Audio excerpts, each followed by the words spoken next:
We're here. I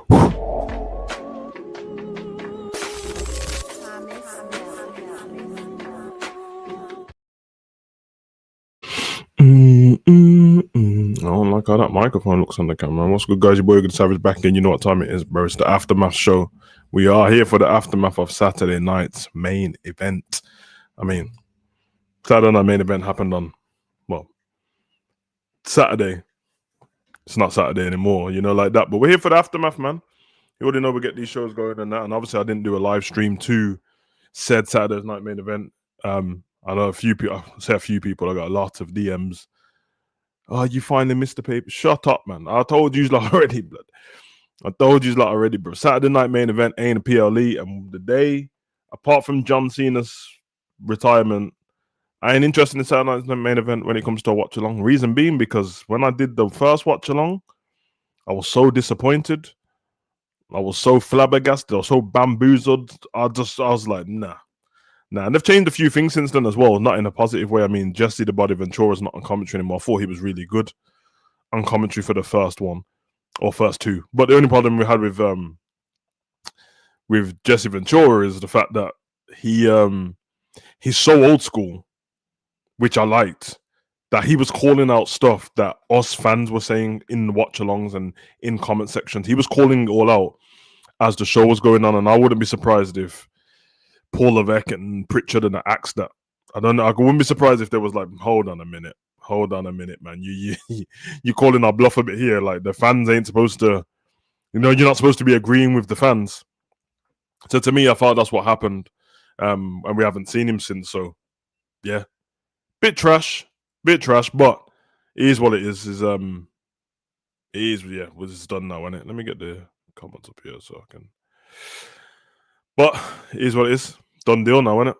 Done deal. Saturday night's main event, man. I don't know what you guys thought of it, like that. Come on, man. 4 matches, 1 word. Shit. Nah. Listen, we got stuff to break down, to go through. I'm here to chill. I'm here for about an hour. I was thinking about doing a video on HUGO Online just to drop some gems on the people today, because just thought I'd share the wisdom and that. But we got Morris. It's a weird one for me. I have to. I'm gonna say this. This is no disrespect to you, lot. I don't know if the show was short in it.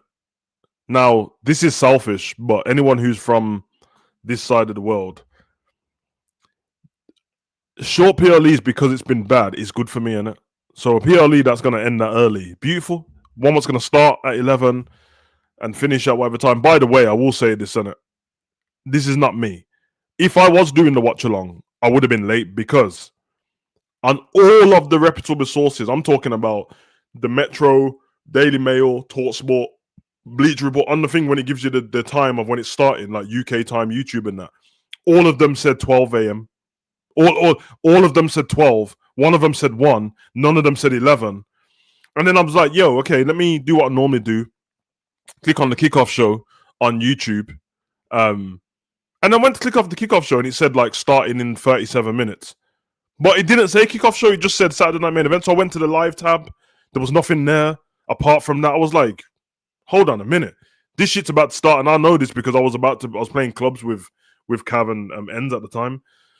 So I got to, watch a couple of the matches while I was online. And then I just went up, finished it. I think I was speaking to Chang while he was watching it as well. I'm going to give an overview of the show. I will get to the comment section. That's why I put the comments straight on the screen, so it will just come up, because I will get to them probably towards the end of the show. My overview of the show is a bit weird, because there's always 2 ways of looking at modern WWE shows. And I'm not here to tell fans. You didn't know it was on. It's always on YouTube. It's been on YouTube since it started. But anyway. Yeah, because the first one is I got sent a link and I had to send the link out to people. But there's 2 ways to watch these shows, for me anyway. And I would implore you guys to do it unless you want to be angry at every PLE you watch. So the one way is the actual pro wrestling way, which is you follow the story that has been presented to you on Raw and SmackDown, as the longest reigning episodic television shows, which Raw is. In America, and not in the UK, because we got like Coronation Street and stuff like that. But it's the longest running episodic TV show. TV shows, apart from like maybe some sitcoms and stuff, when they do continue, sometimes they're not linked and sometimes they are. Raw and SmackDown are supposed to be linked as a story, continuous. You would say that the end of each particular 4-episode season is a pay-per-view, or 8-episode season is a pay-per-view. If you watch it with the connection to the story, then you go into it with the go-home show, then you watch the PLE or Saturday Night Main Event. There's a way to watch it like that. That's the old school way. That is the way pro wrestling has been formatted from the beginning of time. Now, you can't do that in modern day wrestling. There's a few reasons for it. One, the dirt sheets, rumors, lack of kayfabe, spoilers ruins that for you. And the reason why I say that is because you can watch it, but if you was watching, I don't know what everyone's favorite TV, if you was watching Breaking Bad or something like that, and the characters were just giving away stuff and they were just throwing stuff out there, and you heard all this news about what was about to happen in the show, okay, you can watch it, but it's going to be less enjoyment because the moments that you got in TV programs when you was like shocked, you won't get it. Also, the stories are rubbish, and some of them they're not really there. They don't make sense.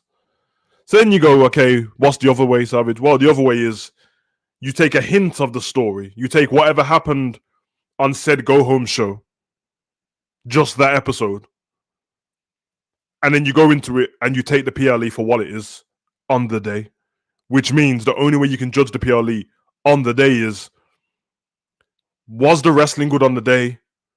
If they done backstage segments, were they good? If they didn't do backstage segments, why? Was the commentary good? Were the fans loud? Did the fans make the moments?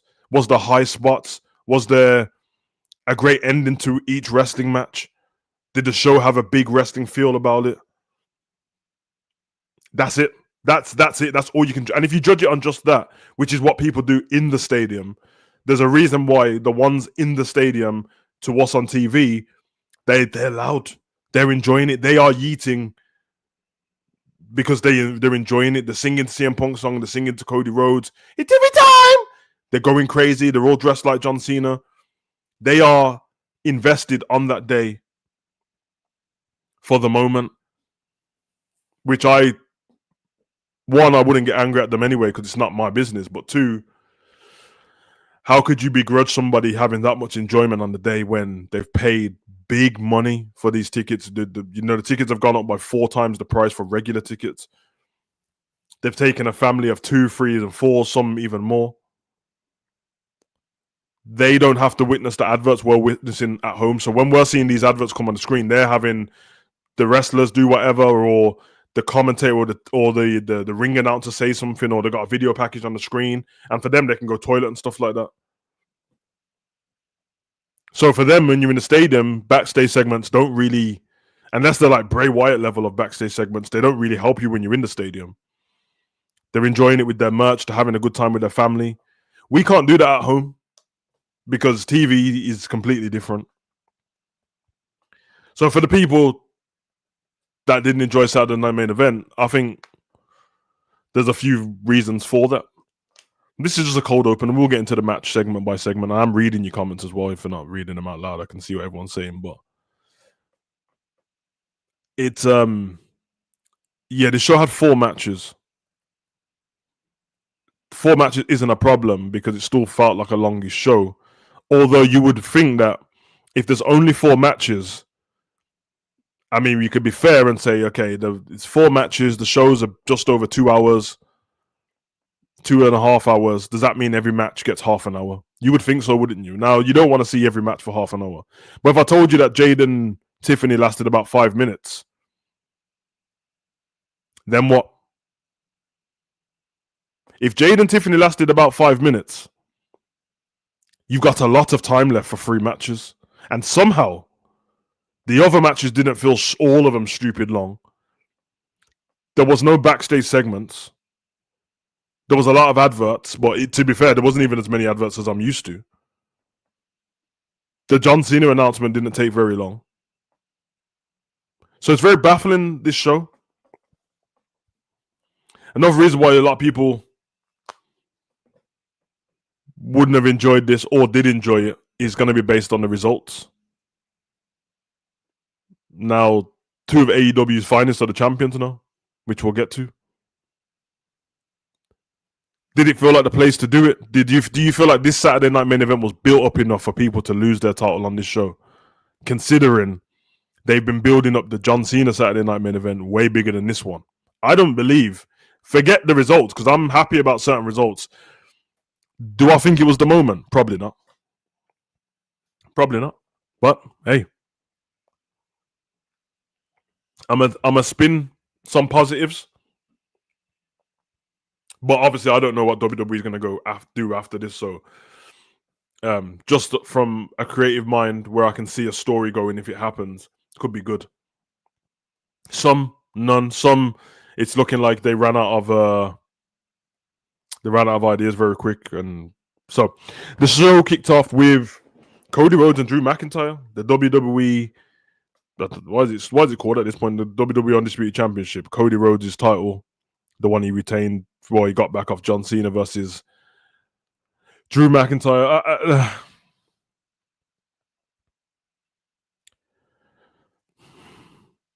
What was Cody winning the right choice before we even get anywhere? Probably just based on where it was and how it was, and I wouldn't want Drew McIntyre to win another title when nobody cares. It's a bit lame though, isn't it? We've seen Drew and Cody already. This match, to me, it put the final nail on the coffin to where they see Drew McIntyre already. Because you would argue that even though he's had the title and stuff before, these are his best. It's been his best moment in WWE in terms of it feels like he's got his wrestling and his character as one now. It feels like he's locked in and he knows, like, this is my character. This is how I talk on the mic. Some things he does are still annoying to me. He does this weird thing with his hand where he holds his hands out and it's a bit zesty. I don't know what he's doing. But, you know what I mean? And sometimes he reiterates the same thing over and over again. It gets boring. But he's better than he was before. I like him as a heel. I don't even want to see him as a babyface ever again. He's got layers to being a heel, because the reason he's in that predicament is because what other heels did to him. And when a heel doesn't believe that they're in the wrong, that's always the best heel, bro. I think you get two types. You get the one who doesn't believe in is wrong, or the one who's just pure evil. The ones in between are a bit meh. I don't really like them. So the match itself, I don't know the runtime of the match. It was a long match though. I thought the match was great. I'll be honest. I mean, there was some moments in there where you couldn't really tell what was going on, but I think for the smart wrestling fan, the ones who think they're too smart anyway, well, I knew what he messed up there, but honestly, I don't know. And I don't want to know, to be honest, because there was a point where Cody was going for a Cody cutter in the corner, but he never goes for a Cody cutter in that corner. And the ref was in the way, and then Cody grabbed his leg like he hurt himself. And I've seen that a lot of people think that the ref messed it up, and it was because the ref ended up getting squashed in that corner about 5 minutes later. I don't know. If it was part of the wrestling, I think they covered it up well. Who knows?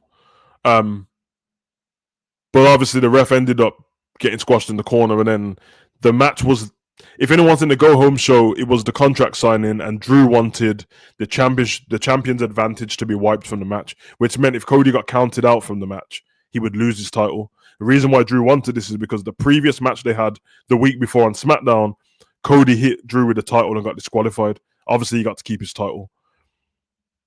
Again, the match was great. I'm always a bit unsure about. This is going to wind me up forever now, so I'm kind of over it. It happened in the CM Punk and Jay match as well. The overuse of finishers like the Claymore that nobody was kicking out at one point, and now Cody can catch a Claymore. He caught a standing Claymore at one point, like he just didn't come out. It came out of nowhere. Cody just kicked out of it. Drew goes to pick up the title to hit Cody between the eyes with it, and then he misses Cody. Cody hits him, the belt falls on the floor, and then it's like Cody's about to hit him with the a DDT, and hits him with a DDT onto the title on purpose. Hits him with the crossroads, picks up the victory. 1, 2, 3. Cody retains. I'm not mad at this. Honestly, I know that I complain a lot. I'm actually not mad at this in isolation. I'm a bit bored of Drew and Cody already because it feels like it's going to drag on to like how CM Punk and Drew dragged on. But I'm not too mad at it. I'm not too mad at it at all. Now, if I look at Drew's matches,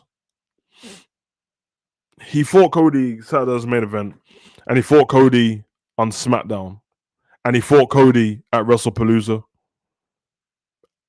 and he fought Cody in a tag team match with him and Logan Paul versus Cody and John Cena. Do you understand that he doesn't need to fight Cody anymore? He's fought him 4 times, bro, since August. Since August the 8th, he's fought Cody Rhodes 4 times. 1 was a tag team. The other 3 were singles matches. We are on the 3rd of November, bro. So that means in 2 months, you fought him 4 times.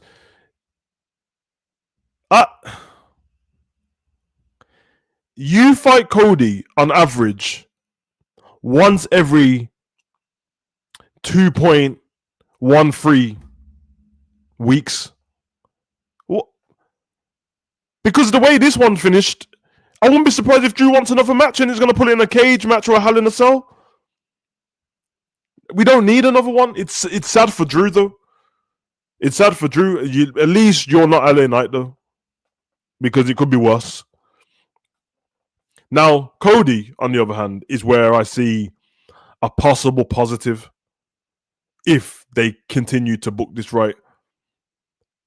Now, the only reason why I say this is because what Cody's been doing, what Cody did to win this match, even though he didn't bring the title in the ring, and technically he didn't do anything wrong, almost like Brock Lesnar and Eddie Guerrero, when Eddie Guerrero DDT'd him on the title. Whatever, innit? If we're going towards Dark Cody, Evil Cody, Heel Cody, this is the best way to do it. You start getting Cody's attributes in the ring failing him, and he's panicking because he's always on the edges, about to lose these particular matches, and then he starts talking about, I will do anything to keep my title, anything necessary. Don't say it as a heel. I will do anything necessary for you fans to have me as a champion. If he keeps doing that, but he's teasing these little things, because it's not the first time. He DDT Drew onto a title here. In the other match, he hit Drew with the title and he got disqualified. When he fought John Cena, and John Cena went to hit Cody with the title, he was about to hit John Cena with the title too, and he stopped himself. We're getting a pattern, and if I'm correct, he might have done the same thing with Kevin Owens as well, when they were going title for title, Winged Eagle versus his title. So if you start dropping him those, then it means that when we get to a point where Cody turns heel or turns into a tween or whatever, there's a whole pathway. There's all these breadcrumbs, Easter eggs of, oh, remember when he did. And then obviously if you wanted to, which I doubt you would ever do it, then maybe stay away from The Rock stuff right now. That's where you're like, The Rock was right. Like that. So I'm not completely mad at that. I think it would make sense. Because obviously, because I don't think it's over between him and Drew, and they're probably going to end up in another match. Cage match, Hell in a Cell, something like that, last man standing where he can't cheat. Drew's going to come out on SmackDown and say, I didn't lose fair and square. No, really, Nick Aldis just come out and say, listen, you're the one who brought the title in the ring. You lost. It is what it is. I'm not too mad at it. But if we don't do that and we get regular babyface Cody, like nothing ever happened, Danny Moe and my cheese, and I want to hurt your knees. Do it all to get them up. If it's all of that, yes, darkness. Like that. But that might have been I don't know. We could see something. I don't want to get too into it because obviously the chances are it's going to be trash and nothing changed with Cody. But moving on from there, we went into I don't know what match was next, but we'll go for the triple threat match. A triple threat match. By the way, there was a title on the line here in every match, which is quite funny considering, there's other pay-per-views that don't have all the titles on the line, even Night Champions. But I digress. Triple threat match. Rusev, Penta, Dominic Mysterio. I think this was the best match of the night in terms of wrestling and in terms of intrigue. I thought it was a really good match. I can't complain. Rusev, so far, when it comes to pay-per-views, even though he's not on many, he's actually not had any rubbish matches. I think Dominic, he's reaching there, and he's becoming what he's meant to be. You're starting to see the lineage come through, the blood ties. Rey Mysterio's your dad. You can see it. You're the guy still. Uncle Eddie, Uncle Chavo. You're starting to see he's good, man. He's very good, Dominic. He still needs to brush up on his mic work because he does sound like a child still when he speaks. And it sounds a bit more contrived. But he's got the mannerisms, the lying, cheating, and stealing. The wrestling's really good. I don't like his attire. I don't think that's very good. And I don't like how flimsy he looks. But that's not I'm not body shaming or that. He looks a bit flimsy. Like Eddie, for how small he was, and Ray for how small he was in height, they were in great shape. So even if Eddie beat someone who was taller than him, it was like, oh, I get it. But whereas Dom looks like you could still throw him around. He looks like any guy. Like if Dom wears regular clothes, he doesn't look like he can do anything to anyone. But Dom's been good. Roos has been good. They've treated Penta like shit since he's been in the company. But obviously Penta's a great wrestler, and all these people seem to have the fans behind them. The one thing what is confusing is that they keep seeming to treat Rusev in these matches like he's half a babyface. Because we've had Dominic versus Rusev over and over again, and they're both heels. We had a part in this match where, let's get into the match. The match was really good. I think you had a bit of everything for a triple threat match. Obviously, there's no disqualifications. There was a part in this match where I was sold on this, man. Like, Rusev beat up Penta, bro, hit him with the accolade and that. And I'm looking around the ring and I'm like, yo, Dom ain't going to make it back in this ring. This match is over, bro. Unless Penta's either going to pass out or the ref's going to have to. And then the bell goes and I'm like, no. Did I miss something?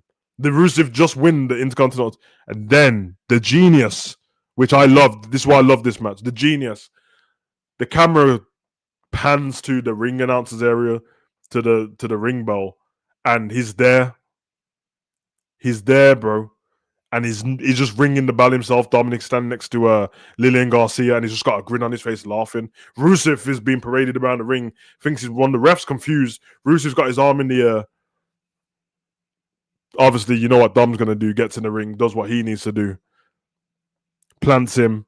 I think Penta gets up. He goes to hit Rusev with the hammer that Dom gets in the ring with to ring the bell. Penta takes that off Dom and he plants Rusev right between the eyes, bro. Which is very believable. It's a hammer, bro. He plants him between the eyes. This didn't look like I don't know if they changed the hammer. I don't even want to get into it because it looked cold, bro. He planted him between the eyes. Rusev was out. Dom gets rid of Penta. Up top, frog splash. Dom picks up the victory. 1, 2, 3. Dom is the Intercontinental Champion still and AAA Champion. And the fans love Dom, and he's going from strength to strength. Next up for Dom, integrate more of a storyline, probably leave the Judgment Day. That might be the way for him. But, yeah, good performance from Dom, and I really enjoyed it. I do need to check something, though, because one thing I'm not happy about is that, Rusev just keeps losing, which isn't good for anyone. Now, I think I know he beat Sheamus when we did the watch-along in the Donnybrook match. But if I go to... All right, so Rusev has lost in the triple threat match. No contest in the number one contendership match to get to the triple threat match, which is fine. Lost to Dominic in the Intercontinental Championship match, singles match. That was a 9-minute match, which was 10th of October, 20th of October, a week ago. Intercontinental Championship Battle Royal. No, WWE Heavyweight Championship Battle Royal. He lost in that as well because Jey Uso won. Then he lost to Jey before that. That was in Japan though, so we won't count that. He lost to LA Knight. Lost to LA Knight again. Lost to Dominic Mysterio again. Defeats JD McDonough. Loses to, and then beats Penta. His record's terrible, bro.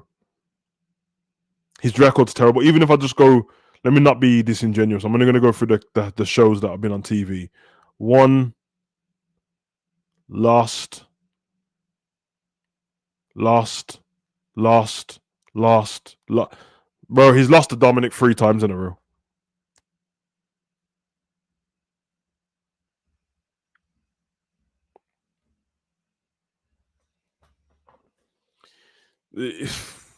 I don't know where they go with like, because surely Rusev out of the two don't get a singles match. He's already fought Dom in a singles match. You lost, bro. Yeah, Dom kicked you in the balls and that, bro. But all right.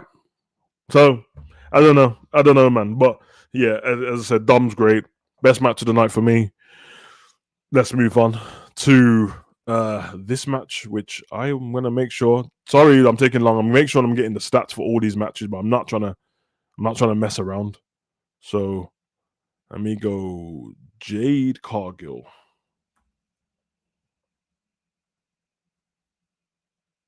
Okay. She just won. Tiffy time is over. It's over. And obviously you guys in the chat would assume that I'm happy that Tiffy time is over. And obviously you'd assume that I'm happy that Jade Cargill is the champion. And you would be correct. You'd be correct. Tiffy done 300 days as champion. I think it's 150 days too long, to be honest. But let me give Tiffany her props. Let me big up Tiffany before I say anything negative. I like Tiffany. I liked her on NXT. I liked her when she got to the main roster. Tiffany looks great. She looks better than a lot of people. She carries herself great. She looks good in terms of attire and stuff like that. She's decent in the ring. She has some good high spots that she looks great at doing. Her finisher looks really dope as well. Her mic work is a bit, yeah. I ain't a fan of her mic work, but there was it on SmackDown? She said something on SmackDown which sounded dope. But then she said something also on SmackDown later on in the night after she had like rumbled with Jade and the security guards to Aldous, and I was like, nah, I'm not trying to hear. I'm not trying to hear from Tiffy again. It's Tiffy time. This feud's been ongoing. Tiffany versus Jade. Obviously, Jade originally was going after Naomi's title. Naomi got pregnant, vacated that, and obviously different brands and stuff like that. But I just need to get something across to you guys because who should I go through? Let's go for Tiffany's reign. I know what Reigna's champion's been, but she's been dope in that. All right, Tiffany. There was a last woman standing show with Nia because she's fought Nia about 20 times this year. Okay, let's go from WrestleMania. So Tiffany beat Charlotte at WrestleMania. Feels like a long time ago. After that, Tiffany gets Jade Cargill on SmackDown it ends in a no contest. I think that's when Nia returns, if I'm correct. Then she fights Jade again. She defeats. That's a tag team match. Jade and Tiffany versus Naomi and Nia Jax. This is where it got weird. So for some reason, there was a no contest, and then all of a sudden she tagged with Jade, and then it came to like Jade saving Tiffany all the time. But obviously, she ended up turning on her. So then Tiffany fought Nia. Then she fought Nia again. Then she fought Trish Stratus. Then she fought Jade Cargill again and won. She fought Jade at... Wait, that's the first time. No contest here. And then she beat Jade on SmackDown. She beat Jade at SummerSlam. Then she has a lot of road. Okay, that's live shows. Then she fights. She fights Jade again on SmackDown, and it's a double count out. So far, it's 4 matches, 2 wins, 1 no contest, and a double count out. Then she fights on SmackDown the week after in a triple threat match with her, Jade, and Nia, and she wins. So that's another match against Jade. That's 5 matches. Then we go to Stephanie. She lost to Stephanie Vakia, and then she fights Jade again and loses. Anyone who thinks that it's not time for her to lose, she's beat Jade. This is the 6th time she fought her, bro. The 6th time she's fought her this year, man. Since WrestleMania, by the way. Not since January, since WrestleMania. 6 times, bro. And Jade's not won one of them. And now you wait for this booty, this toilet water Saturday night main event for Jade to win the title when you could have waited for Survivor Series on a grander stage. This wasn't even on TV in most places, on YouTube. So you didn't say it's almost like they had a problem with Tiffy and they had a problem with Jade because there's a way to lose as well, man. There's a way to lose. This was disgusting. I'm glad that Jade won though. Tiffy time is over. I don't know where she goes from there. Yeah, man. I don't know, man. I don't know. It's a bit weird to me. And if I go through the match between her and Tiffany Stratton, a Saturday night main event, I kid you not, lasted, and I've got it here, 5 minutes and 33 seconds.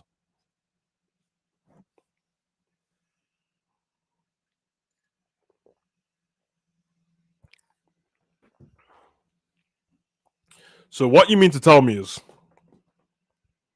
that upon Jade splitting her forehead open by her eyebrow,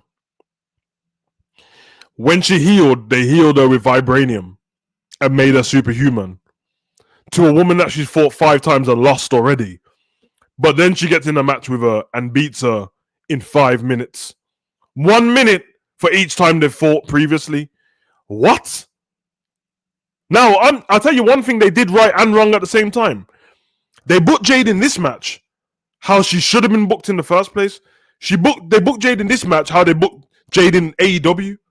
She's a powerhouse, power bombs, suplexes, clothesline. The way she started this match, there's a part where she kicked the standing leg of Tiffany, like just kicked it hard as she could. That's what you're supposed to book her like? I don't know why you brought her in as a babyface. You thought that was going to work. Jade ain't a babyface. I told you about these girls, bro, and neither is Tiffany. The girls that look better than everyone and carry themselves like they look better than everyone, they can't be baby faces because other women don't relate to women like that because they think they're arrogant. She was on AEW with the baddie section. She was dressed in these mad suits with heels and that, damn near looking naked, and she had about 9 other women in a baddie section. Come on, man. Come on, big up honesty. 8 months a member, you know the vibes already, bro. It doesn't make any sense, man. And like, I'm really happy that she's champion. I am. But you waited. You could have made Jade heel when she came back off being dashed in through a car window. Yeah, you could have done it then. What? Because I know what's going to happen here, and none of us are too blind to see it. We know Bianca versus Jade. And let's be honest, it's the thing you should book. You should. But there's a story there in it. They were friends. So, book that. Naomi's out for 9 months minimum, and then on top of that, however long she's going to spend with her kid, which is probably going to be another 9 months. So, Naomi is a heel right now. Doesn't even matter. She'll probably return as a babyface, and everyone will forget about it. You have to build to Jade versus Bianca Belair now. Fuck it, bro. Yeah? Stop the foolishness. But the problem they have done, you've booked Jade the way she should have been booked a year too late. And the way she was booked in this, a 5-minute match, which is all Jade should have, unless it's a pay-per-view and she's fighting against Naomi and all of this. every match we watch of Jade going forward, because she just, I'm being kind here, she just beat the best woman on the roster. The woman who had the title for 300 days, so she's the best woman on the roster, because Stephanie Vaquier's only had the title for 2 weeks. So she just beat the best woman on the roster in 5 minutes. Everyone I see Jade fight from this moment on better be a 3 to 4 minute match. I'm talking about, like, don't be talking about Jade comes out and then my chin, your chin, her chin comes out on SmackDown talking about, I want a match with a kendo stick and a balaclava on, and then she has a 9-minute match with Jade. I don't want to see Candice LeRae and Julia and Kiana James come out and have these big matches, 11-minute match on SmackDown with Jade, when Jade just beat the best woman on the roster in 5 minutes. This is the equivalent to Roman Reigns having a half-an-hour match with no, this is equivalent to Brock Lesnar squashing John Cena like he did the other day. But then when Brock Lesnar has a match against Sami Zayn and all these guys, the match has to go half an hour. It doesn't make sense. I agree. Jade should be on her own. I was talking about WWE. No, because the you can't have a WWE version of the baddie section with other wrestlers, because the baddie section was actual just regular women. It weren't wrestlers. Like it was Jade. It was down as Jade's friends, isn't it? Because then you're mugging off the rest of the girls in that section. Like Jade's the baddest. The reason why I look cool there, because it's like, I'm the champion. I'm making money on AEW. I want my own section, Tony. I'm bringing in these ladies. They weren't wrestling. And also, I saw what you did there, honestly, because you did what the colonizers do. Jade, Lash Legend, could be a good heel turn. Add Kalani and add Jada Parker. So you want to do what Triple H does all the time and put all the black women together, because that would be great for optics, wouldn't it? That would be great for optics, bro. You're just like Triple H, bro. Because I'm guessing you want all the Latinas together as well, innit? You might as well put Lola Vice and Zelina Vega together too, bruv. Adding Bailey. Just, you know what I'm saying? Yeah. That's what WWE already do, bro. Throw everyone together. You know exactly what you did, bro. You know exactly what. You don't have chat for Paul Levesque anymore, bro. Because you know what you did. As soon as you start throwing all these girls, I was waiting to hear when you was gonna throw in, like, I don't know, Petra. I was just waiting for you to throw in one of the Bluntings, bro. Yeah, Fallon Henley or something. Man just gave me all the chocolate sisters and that. I hear it still. I hear it. But Jade, I actually mean this, innit? It gets disrespectful if you can't keep just throwing them in factions, because you're basically telling me they can't do stuff on their own. Jade on her own is good enough. If you want to get a baddie section like the AEW safe, make it from women from the thingy. Thingy. Who's Petra? Petrovich, bro? It's a real person, bro. She follows me on Twitter. So anyway. Yeah, like, she can do it on her own. Jada Parker, she doesn't need a group. She was with Thingy before at the mud. So yeah, Morris tried to throw him under the bus like I didn't know who I was talking about. Yeah, Petra she exists still. You know, I literally just watched her in a match. So come on now. But yeah, man. Yeah, less of that, man. Less of that. Let these women go out on their own and do their thing, man. Kalani, it doesn't even make sense, because they're all like, Kalani's a knockout champion. But I hear it. Anyway, TV time's over. TV time's over. TV time's over. Where do they go from here with her? I don't know.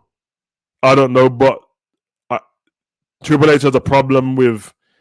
Back in the day, yeah, if you're a champion and you lose your title, you don't all of a sudden go to the back of the queue in terms of, oh, you start fighting at the. You have to.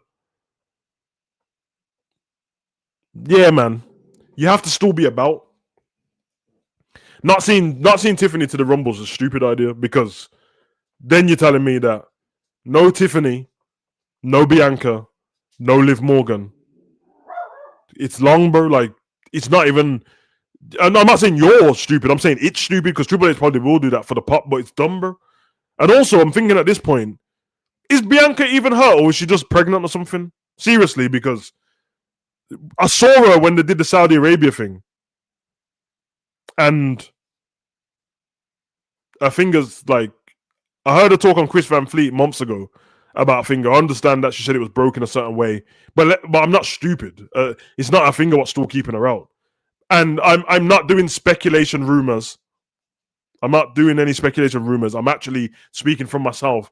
I'm wondering if she's pregnant for the simple reason that anyone who watched Love and WWE, the reality show from her and Montez about 2 years ago, the whole show was about them wanting to have a baby. And are you ready to have a baby? And she was like, oh, we want to do this at WrestleMania first. And that was ages ago now. And me and Bianca's the same age. So she's a woman though. So she can't wait to have a baby. Like, that's not how it works, isn't it? Naomi's the same age as well. Like, they've got, I'm not trying to speak on women's problems. You know what I mean, bro? Like, it's harder for women than the men. The men can have babies when they're 70s still. So, whatever's going on with Bianca, good for her. Because she needed a rest. I'll tell her that. She was wrestling all the time. But whatever's going on, Bianca, I hope she's well. I feel like Liv, I think that the injury was a real thing, but I feel like Liv, they're going to hold on to that till they find out what they want to do with the Judgment Day, because I feel like that group's ran its course a while ago. Probably ran its course, actually, when they got rid of Carlito. It's done. Because it really feels like Finn Balor and JD are on their own. It doesn't feel like they're part of a group. So we'll wait and see for that. Big up Bianca anyway, but let's move on to the main event.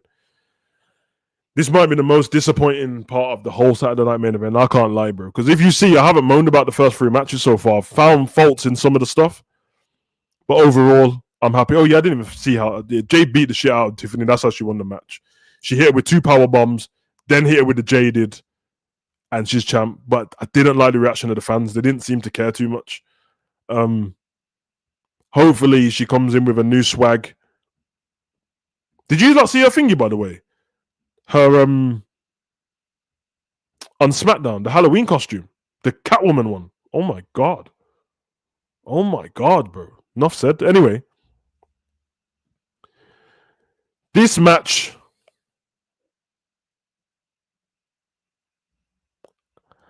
there's 2 people that you just don't want to see fight each other, bro. These 2 have zero chemistry. Jey Uso and CM Punk in the ring have no chemistry. Jey Uso and CM Punk in the ring on the mic have no chemistry. Jey Uso versus CM Punk is a match I never thought I would ever see. I'm agreeing you lot on this one. I need to know what people are talking about. So, Morris, when you say what's going on with Jey these days, what do you mean by that? Because if you're talking about the result, I don't think the result's the wrong result. I mean, I actually thought it was going to be disqualification. I didn't think that somebody was going to win, because it doesn't make sense to me that Braun and Bronson stay away from this. They're the ones who took out Seth. The championship was within the division. They took Seth out. Seth's out injured. So I assume that they're not gonna stop until they get that title. Now, we can speak about the future in the future, but the chances are things have changed since Seth got injured now. He's on radio shows talking about he's going to be out for 6 months. I, at the beginning of the year, assumed that we're going to get Roman Reigns versus Seth Rollins for that title and Cody Rhodes versus CM Punk for the other title. That's changed now. That's changed. So now I'm thinking what I thought before. CM Punk's won his title now. Sami Zayn's going to win the Royal Rumble, or Bronson. One's going to win the Rumble. One's going to win the Elimination Chamber. And then, because I was thinking about Money in the Banks after WrestleMania, in it, so we can whatever after that.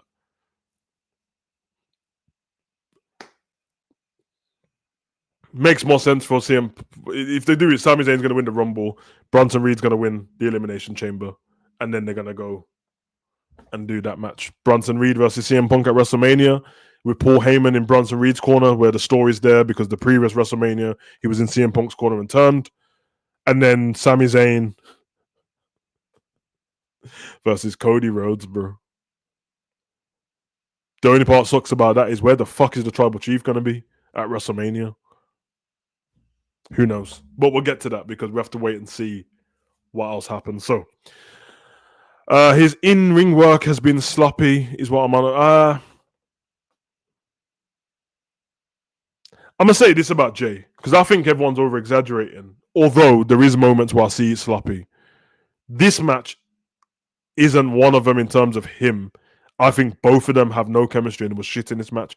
For the simple reason, I can give you pointers where things were shit between both of them. First of all, there was a Samoan drop that was like, I don't even understand what was going on. There was a net breaker that some people are going to try and blame Jay for it. But you want to ask the question, why the fuck was CM Punk moving that slow in the first place? And then CM Punk kicks Jay in the head. Looks like he's giving him a little receipt. Let's talk about CM Punk's spear that he gave Jay, which is the worst spear I've ever seen, by the way. Like, the worst, bro. So I don't think he was overly sloppy in this match on his own. But when you say what's been going on with Jay these days, I mean, let's not pretend. You're only used to seeing Jay as a great wrestler, as a tag team wrestler. It's not new, bro. Like, his repertoire is... I don't like getting onto wrestlers when it comes to you've only got 5-6 moves. Most wrestlers don't have that many moves, to be honest. We went over this many times. Austin doesn't have many moves. Suplex, elbow drop, Lufas press, stunner, stomp a mud hole in the corner. That's Austin's moves, bro. John Cena's got 5 moves of doom. Yeah, that's it. But what Jay lacks in the ring isn't it's in-ring psychology. So the way people like Austin and The Rock and Cena and Roman stretch these matches to make it look like they don't just have 5 matches is there's little details, bro. There's the speaking in the ring from Roman. There's little punches. There's the drive-by on the outside. There's little like headlocks and stuff. There's sleeper holes. There's little things. Whereas Jay is full out. I'm using all my moves. Once you throw that super kick in a match, Jay, like we know there's going to be about 7 more in this match.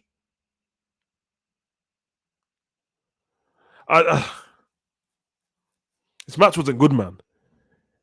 It made Jay not look great, and it made CM Punk look old, bro.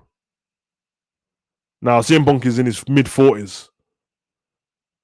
But I'm not going to give him an excuse because Brock Lesnar don't move like that. I'm sorry. LA Knight doesn't move like that. AJ Styles doesn't move like that. Edge doesn't move like that. Christian doesn't move like that. They're all the same age as you, bro. They're all the same age as you, bro. You move like Goldberg, bro. The in-ring psychology is so important. Yeah, it might not be great to the live crowd because they want to see flicks and tricks, but go back and watch WrestleMania, bro. Go watch Roman Reigns versus Cody Rhodes again at WrestleMania. Roman is just talking shit to this guy all match.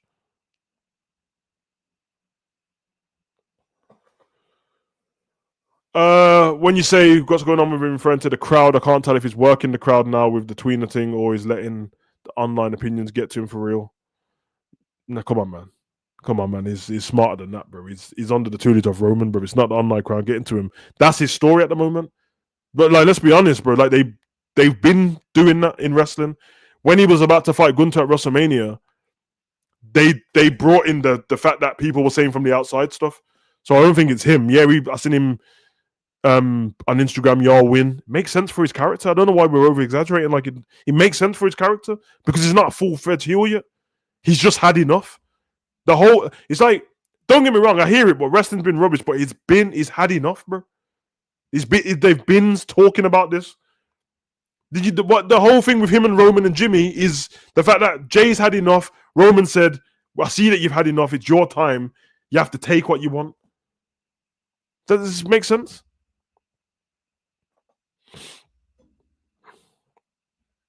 I think if you're saying that, like, I think it's almost disrespectful to him to that, like, it's the crowd getting to him in real life. Like, these are...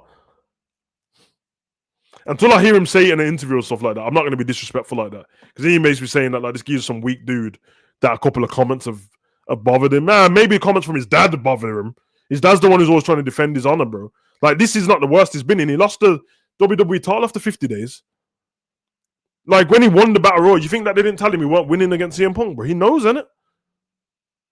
I mean, the only alternative would have been LA Knight won the Battle Royal and then lost to CM Punk, and everyone would have been in the same mode. Because now, if they book it properly, Jay's reached his limits, bro. You won the title, you reached the heights of WrestleMania, then you lost. They published Unreal, and they mugged you off in Unreal, bro. Okay, you try to build your way back up, you can't win. You finally get the title shot, you lose. Now Jimmy ain't gonna be able to take a hold of it, and then it makes sense, bro. It makes sense, man. But it only makes sense if they book it properly. Now, I don't need to see CM Punk and Jey Uso, and I don't need to see it again. To be honest, it's trash. All right, it's trash. We get it.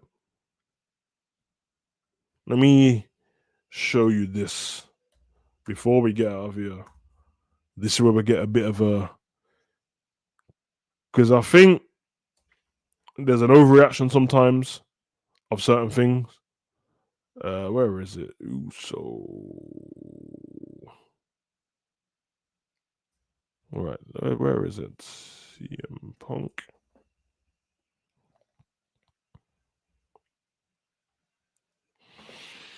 Survivor Series is in Chicago, or no, not Survivor Series. What is it?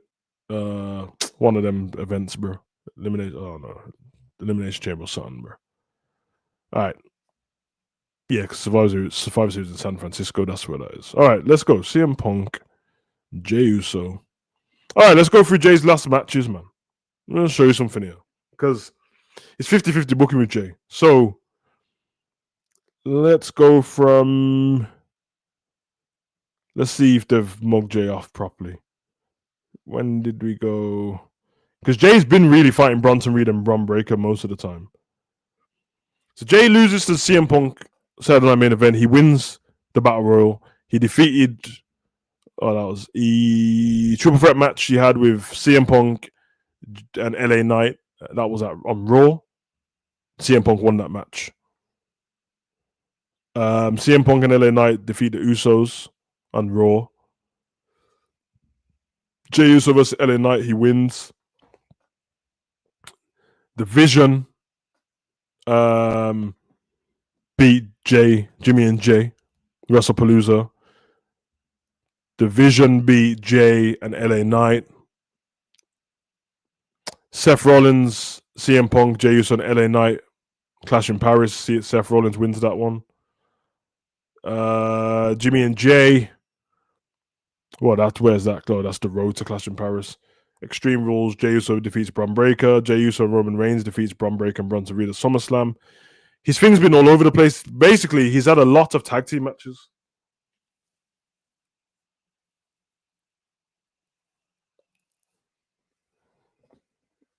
Honestly, I can't lie. I don't give a fuck what the people are saying, bro. Jay's heel because he tweeted something. How does y'all win make man heel, bro?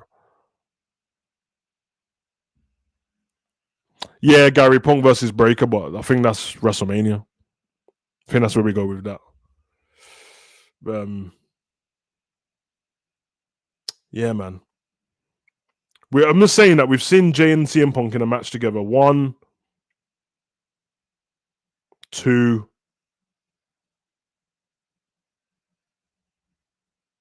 3 times. We've seen it 3 times, bro. We don't. It's the same as what I said about Drew and Cody, bro. Like we don't. We don't need to see it again. We don't need to see it again. And the thing is, when people are doing all this, oh yeah, Jay's a new tribal chief, and I'm like, bro, he can't be the new tribal chief if he keeps fucking losing, bro. That was the whole thing with Roman Reigns. He wasn't losing. Once he came back in lockdown and beat The Fiend and Braun Strowman, he never lost again, bro, until he lost to Cody. I mean, he did. He lost to Seth Rollins in no disqualification. Well, in a disqualification. But apart from that, he wasn't pinned again. Seth is back after WrestleMania.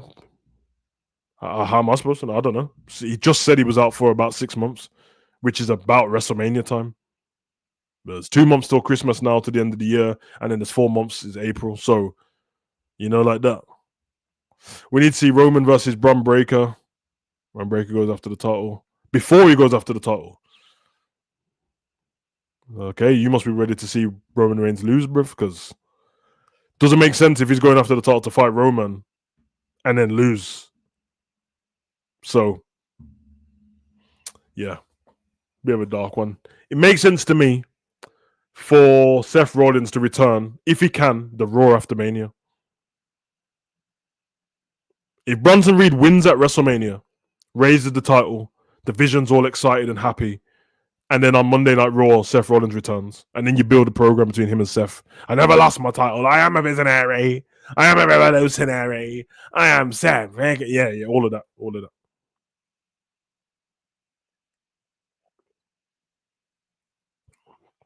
Where's AJ Lee also? I really thought that we were going to get CM Punk defeating Seth and AJ Lee defeating Becky. I don't know where AJ Lee is. I don't know what contract she signed, bro. But probably see her at Royal Rumble. Who knows? Who knows? But that's it, man. That's your review of Saturday Night Main Event. We saw how the match finished. He done the carbon copy of the Hangman Page. GTS back against the rope, falls onto his shoulders. GTS. It's so dead, bro. Orton's not injured, no. No. It's all a bit, bro. It's all. The whole thing's a bit strange, to be honest, bro. It's all a bit strange.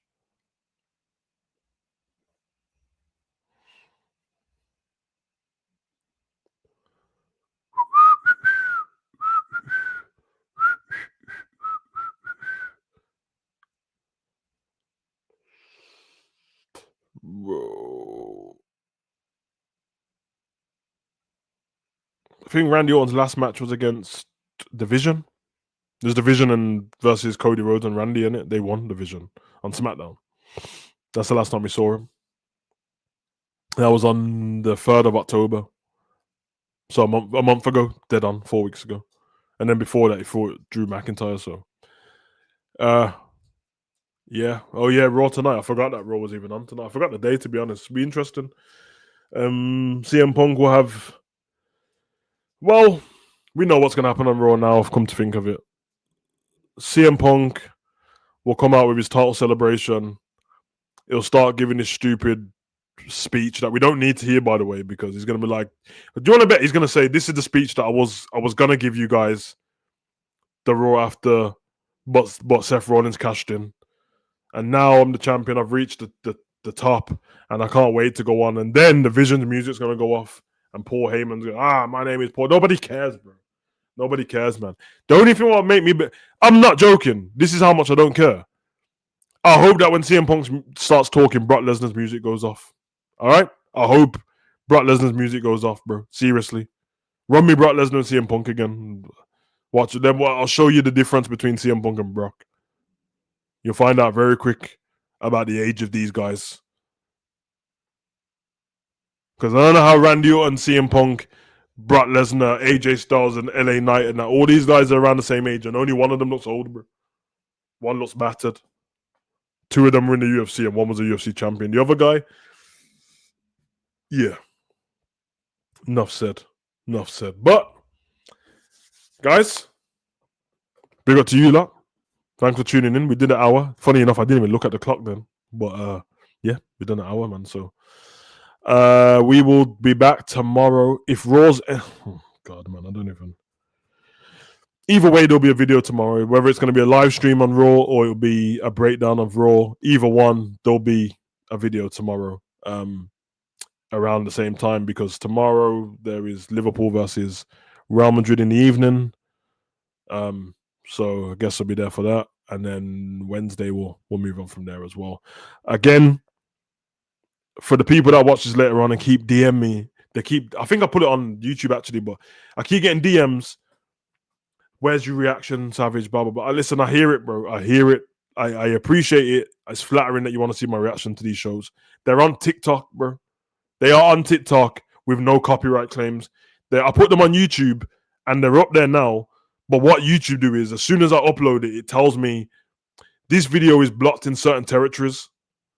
Some people might not be able to see your video. And then when you check the territories where it's blocked in like India and all that, and China, where, by the way, India and China have the most people in the world, by the way. So, yeah, that's the problem. So, that's why I just put them on TikTok. It's only, if you don't even have a TikTok, you can go and see it, bro. It's freaking 1-minute videos, man. Like, come on, man. I have to save the channel. We want it to get flipping shadow banned again. I can't have that again, man. So, That's up with that though. Make sure you guys are subscribed to Hugo Online, where I drop videos over there as well. I'm trying to drop videos every day over there, apart from the weekends. If you get a weekend video, then you do, but I'm trying to drop a video every day over there. It's Monday today. I'm gonna go drop a video on Millie Bobby Brown and the stuff that's going on in Stranger Things when I'm done here. But yeah, you guys can contact me there anyway, bro. And obviously everyone else in the Discord, so talk to me there, bro. But love for the love. You like going to enjoy your day. Make sure you guys are taking care of yourself as well, man. Cause I see, man, especially you men, bro. The men are getting lazy, bro. You know, like that. It's not a good look. Anywho, I'm out of here.